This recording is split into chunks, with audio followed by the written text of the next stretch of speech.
여호와의 선언이라고 말하는 예언자나 백성들은 내가 그 사람과 그의 집을 벌할 것이다. 그러니까 이게 무슨 말이냐면 나 하나님의 이름을 팔거나 내 하나님이 보낸 선지자 이름을 팔거나 예수와 이름을 팔거나 무함마드 이름을 팔거나 모세의 이름을 팔거나 야곱의 이름을 팔거나 여호수아의 이름을 팔거나 하나님의 뜻으로서 온 자가 아닌 자가 감히 하나님의 뜻이다, 하나님한테 계시받았다, 예수님에게 계시받았다 라고 말하면 내가 그 사람과 그 집을 벌한다. 이게 무슨 말이냐면 최후의 날이 오죠. 이거 최후의 날 때의 말씀이에요. 아까 그랬잖아요.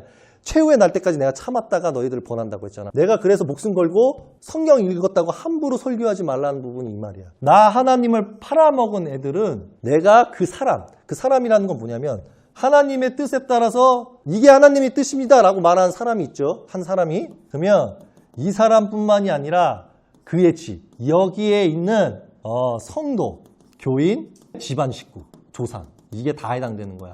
이해가 좀 되십니까? 무서운 말이야. 내가 그 사람과 봐봐요. 여호와의 선언이라고 말하는 예언자 제사장이라고 했잖아. 그렇죠? 이 예언자 제사장이 뭐야? 하나님의 말씀을 전달하는 자야. 그렇죠? 하나님의 말씀을 전달하는 자잖아. 그러면 우리가 하나님의 말씀을 전달하는 자가 누가 있어? 목사 신부도 있잖아. 그렇죠? 그래서 내가 목사 신부도 해당된다고 얘기하는 거야. 이 구절을 이해를 해야 내가 왜 목사 신부까지 집어넣는지를 알게 돼. 보세요. 여호와의 선언, 하나님의 말씀입니다 라고 말하는 예언자나 제사장이나 라는 말은 하나님의 뜻입니다. 여러분, 제가 설교를 시작하겠습니다. 저는 하나님의 말씀을 전달하는 목사라고 합니다. 이렇게 하면 예언자가 되는 거야. 그러니까 그런 예언자든 제사장이든 쉽게 말하면 목사 신부든 나는 그 사람과 그의 집을 그 사람의 집이면 어디겠어? 제사장의 집이 어디야? 예루살렘. 그 사람의 집이 어디야? 회당. 그 사람의 집이 어디야? 교회. 그 사람의 집이 어디야? 성당. 이해가 좀 되세요? 그 사람의 집이 어디야? 부인 있는 집. 이 세 개라고.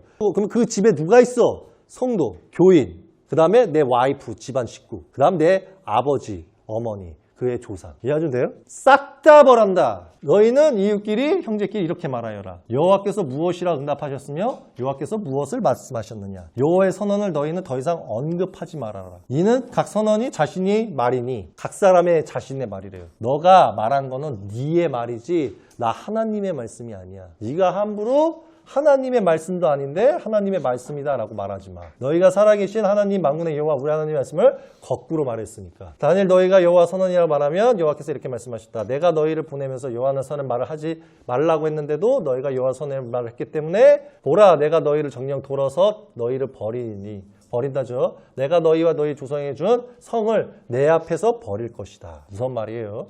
그리고 내가 너희에게 영원한 모욕과 잊혀지지 않을 수치를 줄 것이다. 이거는 이제 심판. 그러니까 목사 신부 지금 어떻게 해야 돼요? 자신들의 설교 방식을 싹 다 수정해야 돼.